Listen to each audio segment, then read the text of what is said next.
Tuhan kami siapkan hati kami untuk mendengarkan firman-Mu ya Tuhan. Kami mau Roh-Mu yang kudus ya Tuhan, yang bekerja di tempat ini, memberikan kami hikmat dan pengertian. Kami mau menyerahkan jiwa roh kami Tuhan untuk diisi dengan kebenaran. Biar penuhi kami dengan Roh-Mu ya Tuhan. Berbicaralah kepada kami ya Bapa, kami siap mendengar. Di dalam nama Tuhan Yesus Kristus kami berdoa. Haleluya. Amin. Puji Tuhan. Shalom.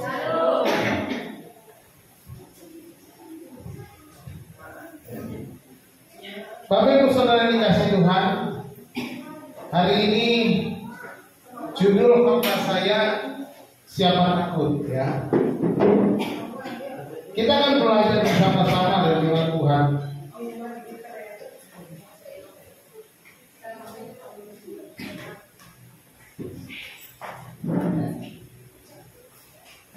Di dalam kehidupan kita ada banyak hal yang membuat kita menjadi takut. Apa sih yang membuat kita menjadi takut? Tentu ada banyak yang membuat ketakutan muncul di dalam hidup kita. Ketika sakit, kita takut. Apalagi sakit berhari-hari, kita takut. Apalagi kalau tiba-tiba dengar kata COVID, kita takut. Kecelakaan, kita juga mungkin takut dengan kecelakaan.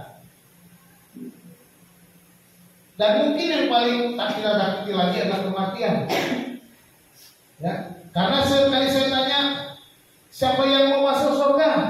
Semuanya mau masuk surga. Tapi siapa yang mau duluan? Tidak ada yang mau duluan.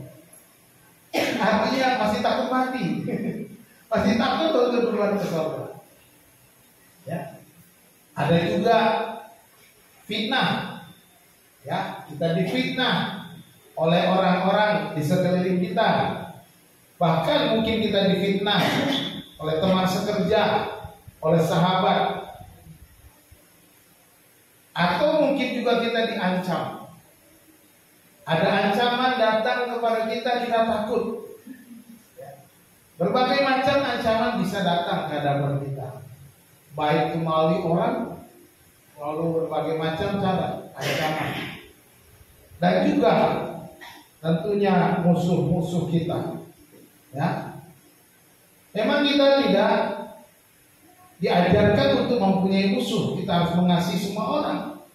Tetapi selalu ada orang yang memusuhi kita. Begitu ya. Sekalipun kita sudah berbuat sebaik mungkin yang menurut kita sudah lakukan, tetapi masih ada musuh yang muncul dalam kehidupan kita. Terlebih lagi ketika kita punya usaha, ada orang bersaing dalam usaha sehingga dia merasa tersaingi dan kemudian dia menjadi musuh kita dan lain sebagainya. Saudara-saudara, hidup kita pastilah akan menghadapi semua hal tersebut ya. Semua hal itu pasti akan kita alami. Salah satu, salah dua, atau salah tiga, pokoknya pasti ada yang kita alami. Nah, sekarang bagaimana kita mengatasi rasa takut itu? Kita akan belajar dari Daud dalam Mazmur pasal 27. Mazmur 27. Ayat 1 sampai ayat yang ke-14. Mari kita membuka Alkitab kita, Mazmur 27 ayat 1 sampai ayat 14. Kita akan membacanya berbalas-balasan, bergantian bersama saya. Saya membaca ayat 1, saudara, ayat 2 dan seterusnya sampai ayat yang ke-14. Mari kita buka Alkitab kita. Mazmur 27 ayat 1 sampai ayat 14. Bunyinya demikian. Dari Daud, Tuhan adalah terangku dan keselamatanku. Kepada siapakah aku harus takut? Tuhan adalah benteng hidupku. Terhadap siapakah aku harus gemetar? Ketika penyerang-penyerang mengamankan dariku, yakni semua lawanku dan musuhku, mereka Sekalipun tentara berkemah mengepung aku, tidak takut hatiku. Sekalipun timbul peperangan melawan aku, dalam hal itu pun aku tetap percaya. Satu hal telah kuminta kepada Tuhan, itulah yang kuinginkan, diam di rumah Tuhan seumur hidupku, menyaksikan kemurahan Tuhan dan menikmati baiknya. Sebab Ia melindungi aku di dalam pondoknya. Pada waktu bahaya, Ia menyembunyikan aku dalam persembunyian di kemahnya. Ia mengangkat aku ke atas gunung batu. Maka sekarang dalam kepalaku mengatasi musuh-musuh dari aku. Dalam kemahnya aku mau sembah-sembah dengan sorak-sorai. Aku mau menyanyi dengan sembah-sembah bagi Tuhan.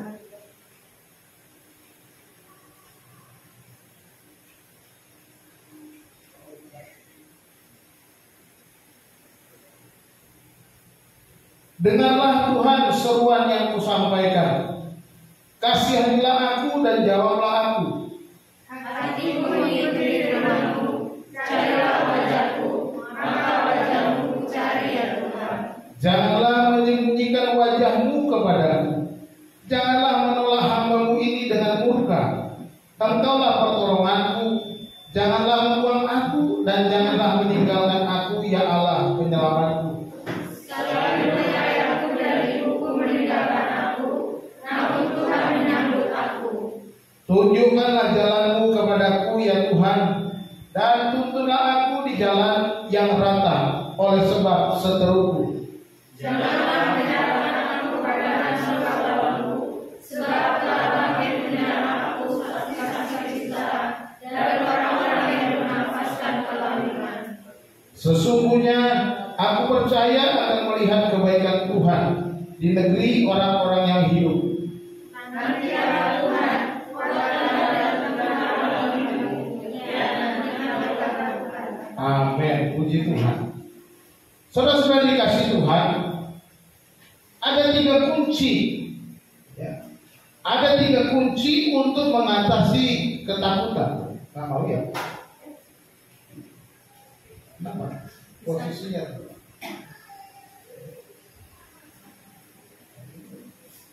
Yang ada 3 kunci untuk mengatasi ketakutan kita.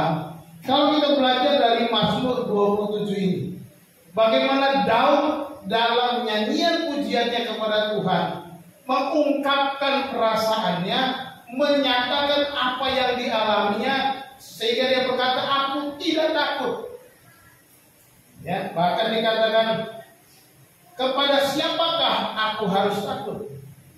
Di dalam Mazmur ini luar biasa bagaimana Daud mengatasi rasa ketakutannya menghadapi musuh-musuhnya yang menyerangnya. Bahkan jika ada peperangan, ada musuh-musuh mau menghajar dia.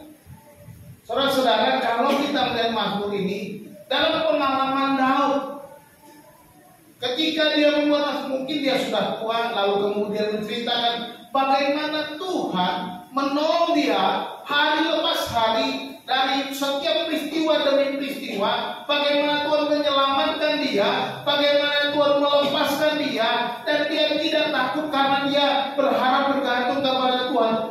Dan itu dinyatakan oleh mana? Bagaimana dia berhubungan dengan Tuhan, bagaimana dia berdiam dengan Tuhan.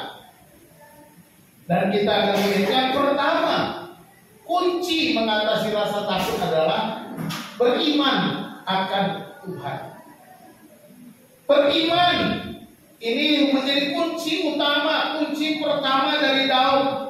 Sebagaimana dikatakan ayat 1 sampai ayat yang ketiga, dikatakan dari Daud, Tuhan adalah terangku dan keselamatanku. Kepada siapakah aku harus takut? Tuhan adalah benteng hidupku. Terhadap siapakah aku harus gemetar? Ketika penjahat-penjahat menyerang aku untuk memakan dagingku, yakni semua lawanku dan musuhku, mereka sendirilah yang tergelincir dan jatuh. Sekalipun tentara berkemah mengepung aku tidak takut hatiku. Sekalipun timbul peperangan lawan aku, dalam hal itu pun aku tetap percaya. Ayat 1 sampai ayat yang ketiga ini menyatakan iman daripada Daud. Maka dikatakan dalam hal itu pun aku tetap percaya. Dia tetap percaya kepada Tuhan. Maka dikatakan di awal dalam ayat ini dikatakan Tuhan adalah terangku. Perhatikan ada yang merah-merah. Merah. Ini digambarkan siapakah Tuhan bagi Daud. Yang pertama dikatakan dia percaya Tuhan adalah terang. Dia yang akan menerangi hidupnya. Dia akan menerangi jalannya. Dia akan menerangi siapa yang menjadi musuhnya. Dia akan menerangi sehingga dia tahu bagaimana harus melangkah, kemana harus berjalan. Karena dia percaya Tuhan adalah terang bagi dia. Jadi dia tidak takut. Sebagian kita atau pada umumnya para perempuan takut melewati jalan-jalan yang gelap. Betul tidak? Lewat jalan gelap kita takut. Ya, di kota-kota sekarang kalau tengah malam sudah gelap kita pasti takut. Karena ada begal mungkin dan segala macamnya. Kita pasti punya rasa takut. Tetapi kalau kita ada di jalan yang terang, kelihatan segala sesuatu, maka kita merasa nyaman berjalan di tempat yang terang. Dan Daud berkata, Tuhan adalah terangku. Ini imannya. Pernyataan iman daripada Daud. Dan dikatakan bukan hanya itu, Tuhan adalah keselamatanku. Jadi seluruh hidupnya, perjalanan hidupnya, mulai dia mengandalkan Tuhan sampai pada masa tua, dia diselamatkan, ditolong oleh Tuhan, bukan karena kuat dan gagah. Seperti dia waktu menghadapi Goliat, orang Filistin yang tinggi, besar, gagah, perkasa. Semua tentara Israel ketakutan. Tidak ada satupun tentara-tentara Israel yang berani melawan Goliat. Bahkan abang-abang Daud yang 7 orang kemarin khotbahnya, renungannya tentang pengurapan Daud di pemuda remaja. Gagah-gagah awalnya, mereka semua menjadi tentara. Tapi Daud karena badannya kecil, cuma jadi penggembala domba ayahnya. Saudara-saudara, tetapi kegagahan, ketegapan, ketinggian dan semua tentara Israel sekalipun gagah perkasa, tetapi melihat Goliat kecil, takut. Tidak ada satu orang pun yang mau menghadapi Goliat. Tetapi demi didengar Daud ketika Goliat menghina Tuhan Allah Israel, Daud marah dan tersinggung. Enak aja menghina Tuhan dulu. Dia maju. Dia bilang kepada Raja Saul yang akan menghadap. Saul merasa yang benar nih, anak kecil mau lawan Goliat, kamu yakin katanya? Ya udah nih pakai pakaian daripada nggak ada yang melawan Goliat. Nih pakaian perang dipakein ke Daud, kedodoran semua, nggak ada yang pas. Daud bilang, Pak repot kalau pakai pakaian baju zirah kedodoran, nanti aku nggak bisa berperang. Akhirnya Daud pun tidak pakai baju perang. Dia membawa senjata yang biasa dia pakai melawan singa dan beruang, yaitu ali-ali. Kalau dalam kebiasaan orang Indonesia namanya ketapel. Ketapel, sejenis ketapel. Dia pergi ke sungai untuk memilih batu-batu khusus yang bisa dilemparkan dan dengan mudah menyerang Goliat. Dan kemudian dia menantang Goliat. Apa yang dikatakan Daud kepada Goliat? Dia tidak merasa gagah perkasa, dia tidak merasa lebih hebat, dia tidak merasa lebih hebat daripada Goliat, dia tidak merasa, wah kamu akan kalah dengan aku walaupun badanku kecil, aku jagoan. Tapi Daud berkata, engkau datang membawa pedang, lembing, dan tombak, tapi aku datang dalam nama Tuhan semesta alam Allah Israel yang kau hina. Dalam nama Tuhan, dialah keselamatan. Dialah yang menyelamatkan bangsa, dialah yang menyelamatkan Daud sehingga bisa mengalahkan Goliat. Keselamatan. Tuhan adalah terangku. adalah benteng hidup. Artinya apa? Dialah yang melindungi hidup kita. Amin. Dia yang melindungi, yang menaungi hidupmu. Dia yang menjaga engkau. Dia yang melingkupi kehidupan Daud. Dia percaya hanya Tuhan saja yang mampu melindungi dia, memproteksi dia dari segala musuh-musuhnya, sehingga tidak ada satu kuasa pun yang dapat melindunginya tanpa izin Tuhan. Demikian juga kita. Kalau kita percaya kepada Tuhan, dialah kota benteng hidup kita, maka tidak ada satu kuasa pun dapat menyentuh kita. Amin. Ya. Orang-orang yang percaya sepenuh hati, orang-orang yang percaya kepada Kristus Yesus Tuhan, dia tidak akan pernah dijamah disentuh oleh apapun. Pak, ada orang Kristen kok kena santet. Saya mau kasih tahu, itu cuma orang Kristen, agamanya Kristen. Kalau kamu cuma beragama Kristen, kamu disantet, ya kena santet. Karena tidak ada Roh Kudus dalam hidupmu. Tetapi dikatakan firman Tuhan, sebab roh yang ada di dalam kamu lebih besar daripada roh yang ada di dalam dunia ini. Amin. Kalau roh itu lebih besar, seketika ada roh santet tidak akan mampu menjamah kita. Percaya itu. Jadi kalau kau bisa disantet, bertobat, terima Yesus, biarkan roh itu mendiami engkau. Jadi bukan karena agama, bukan karena label, bukan itu yang melindungi kita, tapi roh yang ada di dalam. Inilah yang dikatakan oleh Tuhan, aturanku dan keselamatanku. Kepada siapakah aku harus takut? Dan Tuhan adalah benteng hidupku, terhadap siapakah aku harus gemetar? Nggak ada. Beriman kepada Tuhan, beriman kepada Tuhan. Ini jadi bagi tahu Tuhan yang benar itu adalah Tuhan yang ada terangnya, keselamatannya, benteng hidupnya. Inilah Dia yang melindungi apapun yang dijalani dalam hidupnya. Semua dalam perlindungan. Seperti ada lagunya, apapun yang terjadi dalam hidupku ini, tak pernah kuragukan kasih-Mu Tuhan. Lewat gunung yang tinggi, lawang lembah yang curam, tak pernah kuragukan janji-Mu Tuhan.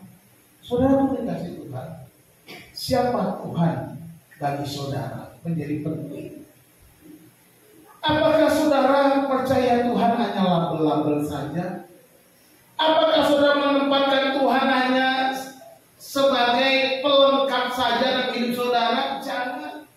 Jadikan Dia benar-benar Tuhan dalam hidupku. Menjadikan Tuhan berarti Dia menjadikan Dia penguasa, Dia yang mengatur, Dia yang menuntun, Dia yang menjaga, Dia yang memproteksi, Dia yang menguasai seluruh hidupmu. Bukan kau yang ngatur Dia. Bukan Dia pelengkap di dalam kehidupan kita, ya. Tetapi kan jadikan Dia benar-benar Tuhan yang menguasai hidup kita. Seperti Daud, dia tidak takut kepada siapapun. Kurang-kurang ya, salah tipe ya. Tidak takut kepada siapapun. Itu yang tulisan hijau-hijau itu.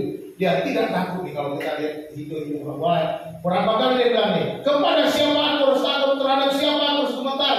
Terus tidak takut hatiku, aku tetap percaya. Tidak takut. Luar biasa. Dia ulang-ulang. Daud tidak takut sebab apa? Sebab dia beriman kepada Tuhan. Tuhan itu terang, Tuhan itu keselamatan, Tuhan itu benteng hidupnya. Dan dia katakan, Semua musuh-musuhnya dikalahkan. Itu tulisan yang biru. Penjahat-penjahat menyerang aku, semua lawanku, musuhku berkemah untuk tentara, berkemah untuk timbul peperangan lawan aku. Nggak menjadi masalah. Aku nggak takut. Ya, keadaannya terjepit, perang, peperangan melawan tentara mengepung. Nggak takut. Nggak takut karena apa? Ada Tuhan, gitu kan? Aku tidak takut sebab Tuhanku itu berkuasa. Dia adalah terangku, Dia adalah keselamatanku, Dia adalah benteng hidupku. Makanya aku tidak takut. Semua pergumulan di dalam hidup kita, kau selalu harus bisa dikatakan. Kalau ada yang terjadi dalam hidup kita, katakan, siapa takut? Ya. Amin. Ya. Saudara-saudara dikasih Tuhan, ini yang pertama kuncinya, beriman kepada Tuhan. Tapi harus jelas, ya. Jangan hanya label beragama. Harus betul-betul hati-hati nih silakan. Karena ada banyak orang Kristen juga yang gagal dalam iman. Sekarang siapa atau apakah yang saudara andalkan saat ini? Apa yang saudara andalkan? Tuhan kah? Atau uang? Harta? Orang tua? Saudara? Jabatan? Oh, aku punya saudara jenderal. Mungkin kita pikir begitu. Kita merasa nggak takut. Kalau kita suka gitu orang-orang di jalan, makanya suka ada keributan waktu itu di bandara. Wah, aku anak jenderal. Marah berantem sama orang karena merasa anak jenderal, nggak takut. Begitu perkara baru cium, berdamai pakai materai. Kan begitu. Kadang-kadang kita terlalu sok karena kita terlalu bangga. Daud nggak pernah bangga. Bayangkan, Daud dipuji-puji orang Israel. Saul mengalahkan beribu-ribu katanya, tapi Daud mengalahkan berlaksa-laksa. Wow, artinya Daud lebih hebat daripada Saul sang raja mereka. Makanya Saul kesel banget. Wah, kok aku jadi lebih rendah daripada Daud katanya. Dia mau bunuh tuh Daud. Ya kan? Kalau bilang Daud itu punya hebat kekuatan. Ketika dia melarikan diri juga, dia memimpin para preman, dari pimpinan para orang preman-preman pasar. Ya, dia juga memimpin preman pasar, walaupun cuma badannya kecil, cuma pengalaman sebagai gembala domba. Tapi dia menjadi pemimpin. Ketika dia memimpin preman pasar, dia nggak merasa bahwa dia melakukannya dengan cara-cara yang salah. Dia tetap mengandalkan Tuhan. Itu luar biasa sekali. Mengandalkan Tuhan. Jadi itu yang pertama, beriman akan Tuhan. Yang kedua, bersekutu dengan Tuhan. Nah, ini yang kedua. Ayat 4 sampai ayat yang ke-6. Ya. Firman Tuhan berkata, satu hal telah kuminta kepada Tuhan. Itulah yang kuingini. Diam di rumah Tuhan seumur hidupku, menyaksikan kemurahan Tuhan dan menikmati baitnya. Sebab Ia melindungi aku dalam pondoknya pada waktu bahaya. Ia menyembunyikan aku dalam persembunyian di kemahnya. Ia mengangkat aku ke atas gunung batu. Maka sekarang tegaklah kepalaku, mengatasi musuhku sekeliling aku. Dalam kemahnya aku mau mempersembahkan korban dengan sorak-sorai. Aku mau menyanyi dan bermazmur bagi Tuhan. Haleluya. Selain beriman, sebagai orang beriman, apa kita punya persekutuan dengan Tuhan? Tidak cukup kau berkata aku percaya Tuhan Yesus, tapi kau tidak pernah bersekutu dengan Yesus. Tidak cukup kau berkata percaya kepada Yesus Kristus, tapi kau tidak pernah ada hubungan baik dengan Yesus. Tidak bisa begitu. Kalau engkau berhenti hanya berkata percaya Yesus, tapi engkau tidak mau punya persekutuan, tidak mau punya hubungan yang baik dengan Tuhan, tidak mau datang kepada Tuhan, nol besar.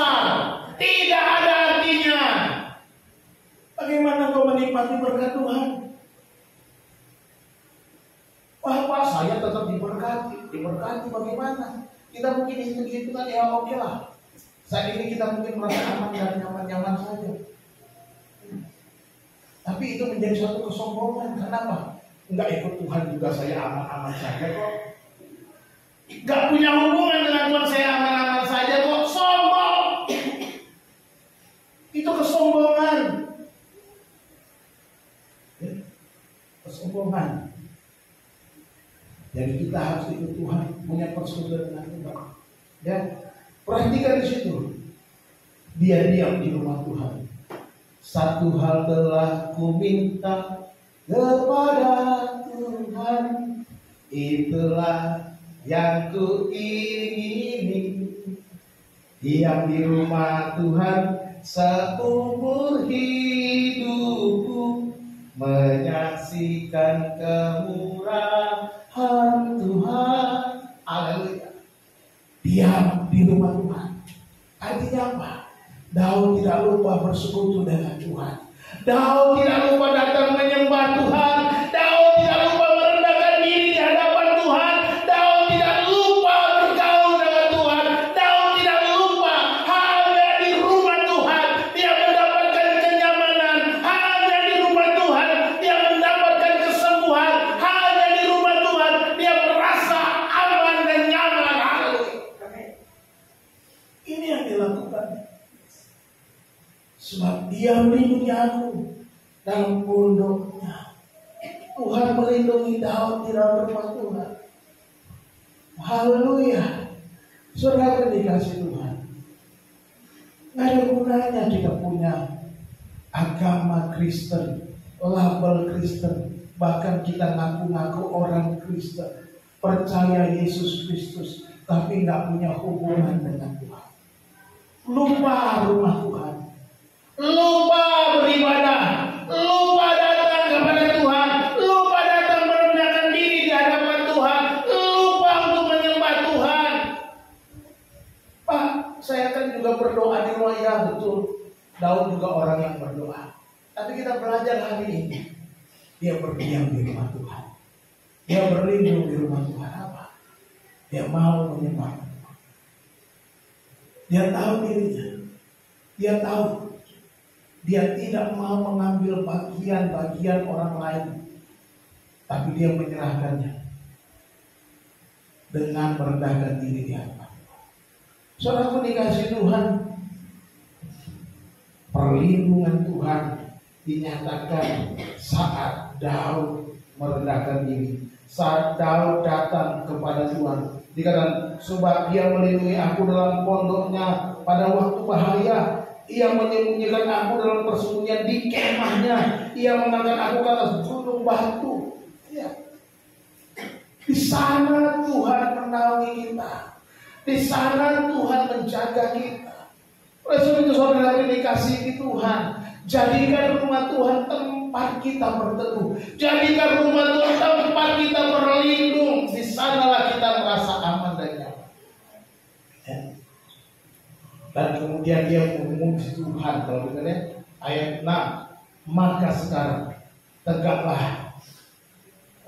tegaklah kepalaku mengatasi musuhku sekeliling aku. Dalam kemahnya aku mau mempersembahkan korban dengan sorak-sorai. Aku mau menyanyi dan bermazmur bagi Tuhan. Ya. Daud hanya bersekutu dengan Tuhan.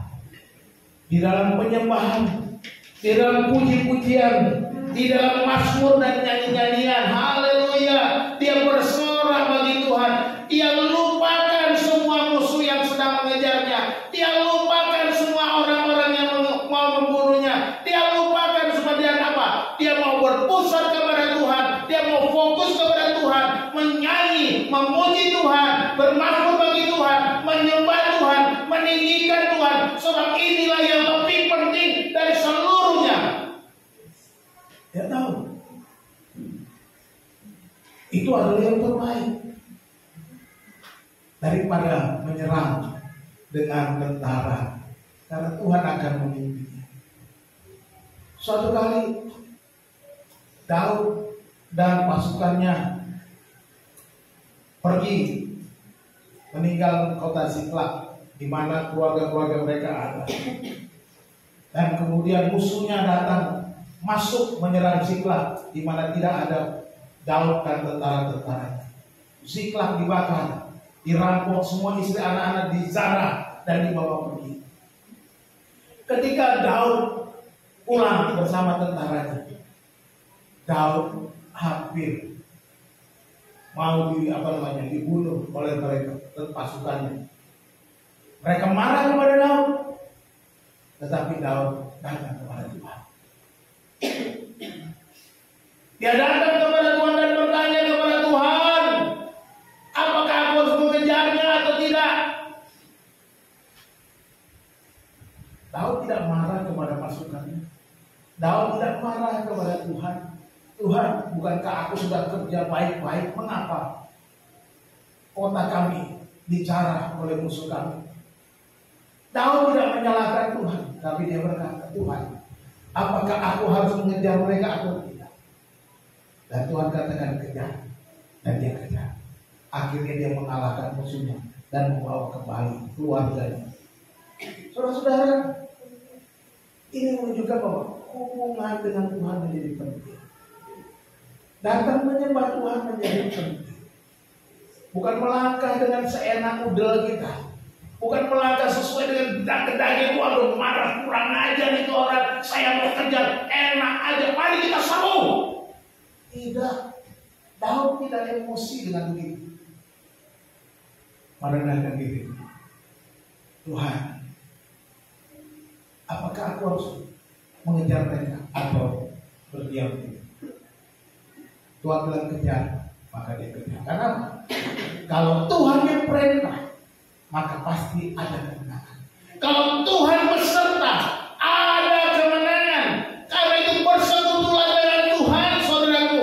Milikilah persekutuan dengan Tuhan tiap-tiap hari, dan juga jangan lupa ibadah.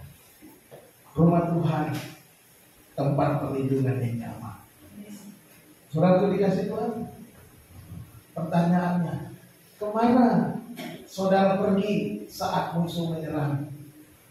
Ke Tuhan? Atau yang lain? Awas ya, gua lapor saudara gue, nanti akan tahu sendiri. Awas ya, gua kasih tahu teman-teman gue, gua biar dihajar ke orang. Ada waktunya kita datang kepada Tuhan dan ada waktu Tuhan bilang, ya lepaskan saja, ya lepaskan. Kalau saudara-saudara lepaskan, lepaskan. Tuhan biarkan, ampuni. Tidak perlu kita membalas kejahatan dengan kejahatan. Jadi pergilah kepada Tuhan, bersekutulah dengan Tuhan saat musuh-musuh menyerang, dan biarkan Tuhan berkarya. Amin. Yang ketiga, kuncinya berseru kepada Tuhan. Wah, ini dia. Berseru kepada Tuhan. Ayat 7 sampai ayat 14. 7 sampai 14 ya. Dengarlah Tuhan seruan yang kusampaikan. Kasihanilah aku dan jawablah aku. Hatiku mengikuti firman-Mu. Carilah wajah-Mu, maka wajah-Mu cari ya Tuhan. Janganlah menyembunyikan wajah-Mu kepadaku. Janganlah menolak hamba-Mu ini dengan murka. Engkaulah pertolonganku. Janganlah membuang aku dan janganlah meninggalkan aku, yang Allah penyelamatku. Sekalipun ayahku dan ibuku meninggalkan aku, namun Tuhan menyambut aku. Tunjukkanlah jalanmu kepadaku ya Tuhan, dan tuntunlah aku di jalan yang rata oleh sebab seteruku. Janganlah menyerahkan aku kepada nafsu lawanku, sebab telah bangkit menyerang aku saksi-saksi dusta dan orang-orang yang bernafaskan kelaliman. Sesungguhnya aku percaya akan melihat kebaikan Tuhan di negeri orang-orang yang hidup. Nantikanlah Tuhan, kuatkanlah dan teguhkan hatimu. Ya, nantikanlah Tuhan. Haleluya. Kita harus berseru kepada Tuhan. Artinya berdoa. Tadi kita memiliki persekutuan, datang ke rumah Tuhan. Yang kedua, jangan lupa minta sama Tuhan. Datang berdoa kepada Tuhan. Dengarlah Tuhan seruan yang kusampaikan, kata Daud.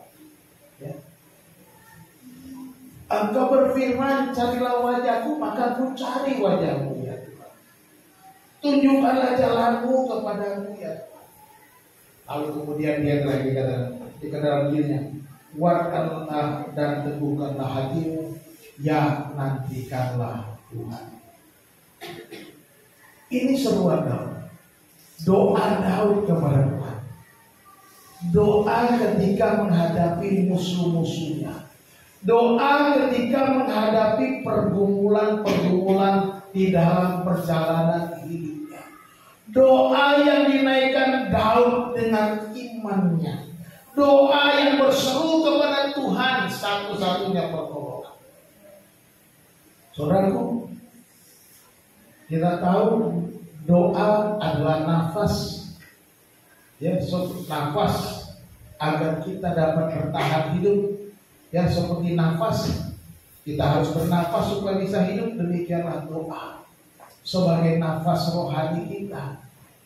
Kita perlu berdoa kepada Tuhan supaya kita punya sirkulasi kehidupan rohani kita baik, hubungan dengan Tuhan dalam doa.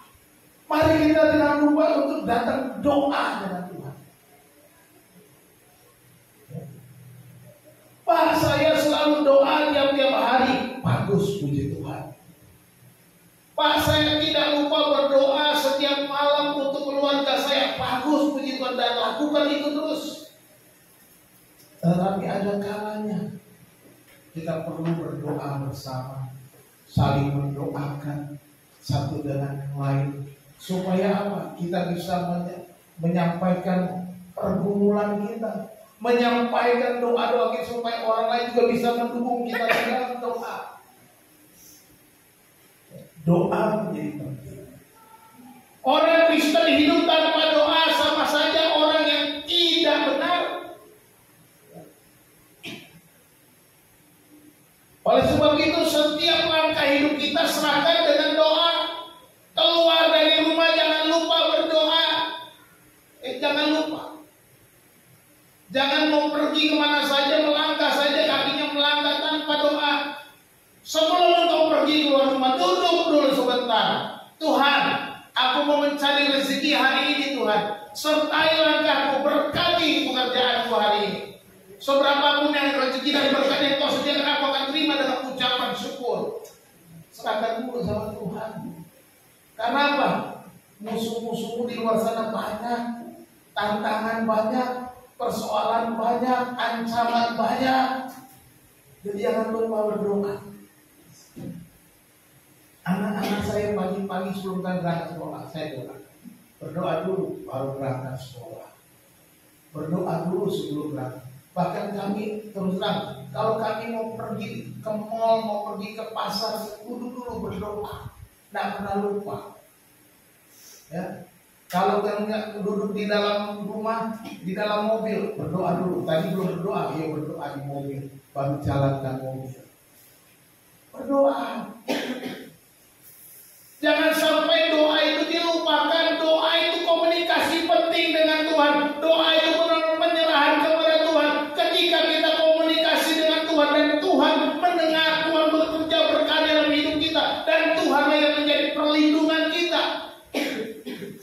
Seperti Daud, doa menjadi komunikasi penting untuk kemenangan-kemenangan yang diraihnya, untuk keselamatan yang didapatkannya, untuk perlindungan dari musuh-musuhnya. Doa menjadi hal yang paling utama di dalam kehidupan Daud, dan ini menjadi kehidupan yang penting juga bagi kita.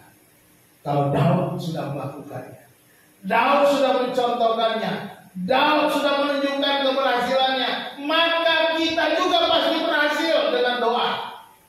Karena ini firman Tuhan. Saya percaya firman Tuhan itu ya dan amin. Jadi jangan lupa berdoa. Saya percaya bahwa Tuhan tidak akan menolak umat yang berseru kepada. Tuhan tidak akan menolak doa-doa kita. Cuma saja seperti saya katakan berulang-ulang, jawaban doa itu bisa secepat mungkin Tuhan jawab ya. Bisa secepat mungkin Tuhan jawab tidak. Bisa secepat mungkin Tuhan menjawab entar dulu, gitu ya. Jadi jangan memaksakan bahwa doa. Tetapi kalau doa penyerahan, doa kita bersandar kepada Tuhan seperti Daud, itu sudah pasti. Tuhan lindungi aku pasti, dan Tuhan kata, ya, nggak nanti dulu gue lindungi, nggak bisa. Tuhan pasti lindungi. Tuhan, aku berserah padamu, tolonglah aku dalam perjalanan, aku mau pergi ke suatu tempat, aku mau pergi ke Tasikmalaya, Tuhan, langkahku kuserahkan kepadamu. Tuhan bilang, entar dulu, enggak. Besok-besok ya, enggak. Hari ini kau berapa? Tuhan minta firman, hari ini kau hari ini. Itu doa yang pasti. Tapi kalau kau minta Tuhan, aku mau beli rumah, tolonglah berkati rezekiku supaya aku bisa tabung beli rumah. Tuhan bilang ya, baik, tunggu, mungkin nanti. Ya, kita harus sabar, nggak tanggung jawab rumah. Tuhan beri aku rumah, jangan nunggu rumahnya jatuh, belum gitu, nggak bisa. Atau tiba-tiba uangnya jatuh dari langit, belum 1 M, nggak ada. Ya, kecuali ada orang kaya lewat naik pesawat, jatuh duitnya 1 M di rumah saudara, itu mungkin bisa terjadi. Tapi mustahil juga ada yang jatuh 1 M segepok di depan rumah. Ya kan? Nggak begitu. Itu artinya Tuhan bilang ya.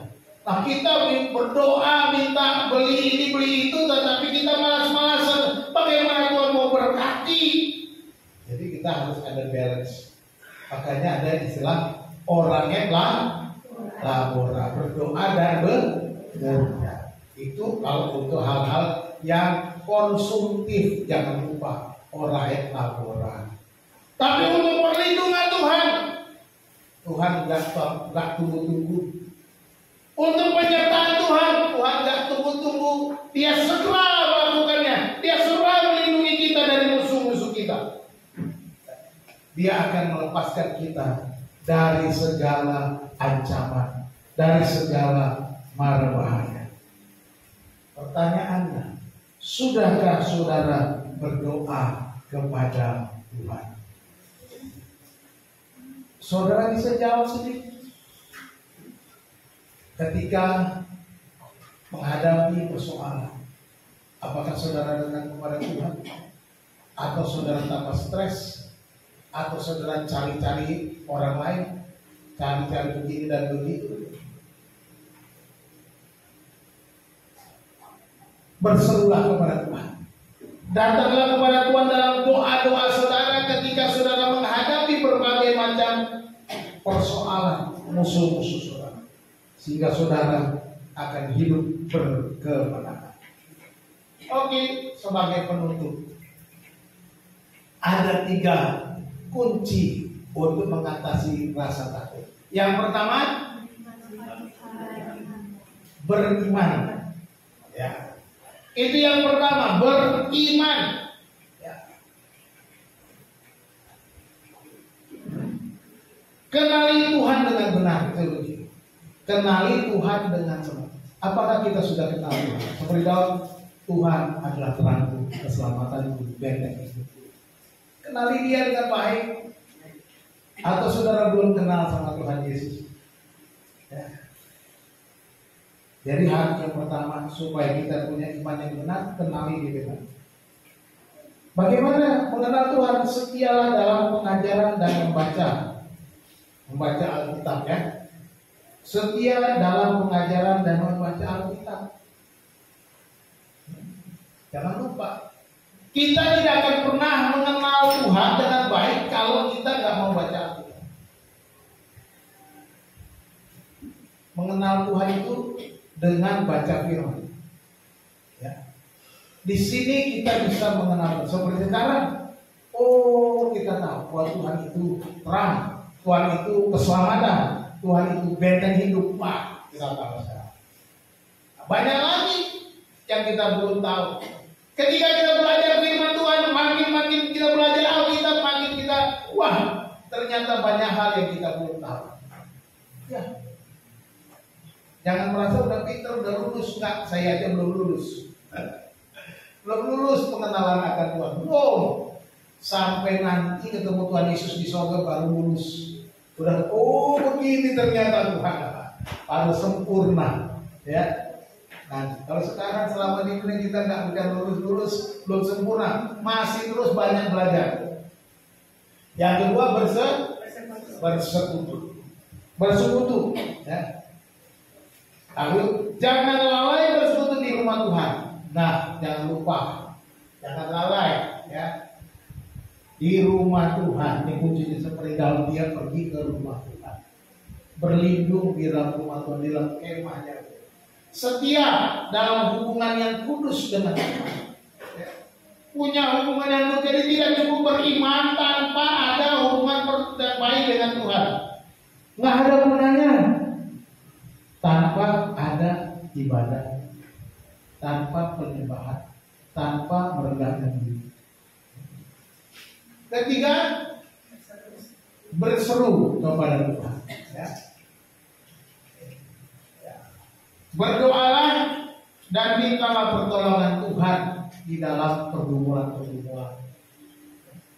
Pegang janjinya untuk menerima jawaban doa. Ya. Supaya kita bisa menerima jawaban doa, pegang janjinya. Sekali lagi apa? Firman dulu. Ini janjinya. Nah, kalau kita pegang janjinya, maka kita akan menerima jawaban doa dengan benar. Kita tidak akan pernah kecewa apapun jawaban Tuhan kepada kita. Karena kita sudah kenal Tuhan, kita tahu jawaban, kita tahu janji Tuhan, maka kita akan selalu bersyukur kepada Tuhan. Kita akan selalu merasakan terima kasih Tuhan apapun yang Tuhan beri. Kita tidak pernah kecewa, tak pernah marah, tidak pernah menyalahkan siapa. Kiranya Tuhan Yesus memberkati kita. Jika ada musuh-musuh menyerangmu, katakan, siapa tahu Tuhan Yesus memberkati kita. Kita berdoa. Allah Bapa kami yang di surga, terima kasih kami boleh mendengar firman Tuhan. Kami boleh bersyukur kepadamu oleh karena pelajaran dari Daud ya Tuhan. Bagaimana mengatasi musuh-musuhnya ya Tuhan. Dan kami bersyukur kami boleh merendahkan diri di hadapan-Mu pada saat ini Tuhan. Bahwa hanya Engkaulah Tuhan satu-satunya pertolongan kami, kekuatan kami gunung batu, keselamatan kami kota benteng kami. Terima kasih Tuhan. Ajar kami Tuhan untuk selalu mengandalkan Tuhan, merendahkan diri, bahkan memiliki hubungan yang baru dengan Tuhan. Di dalam penyembahan dan merendahkan diri di dalam rumah-Mu Tuhan. Bahkan berseru dikala kami menghadapi kesulitan. Dan menyerahkan doa-doa kami hanya kepada-Mu Tuhan. Bukan kepada dunia ini, bukan kepada kekuatan kami, bukan kepada amarah kami. Tetapi kami menyerahkannya kepada Tuhan. Tolonglah kami ya Tuhan, bentuklah kami sesuai dengan kehendak-Mu. Nyatakanlah kuasa dan kasih-Mu. Terpujilah nama Tuhan. Hanya di dalam nama Tuhan Yesus Kristus kami berdoa dan bersyukur kepada-Mu ya Bapa. Haleluya, haleluya, haleluya. Amin. Baik.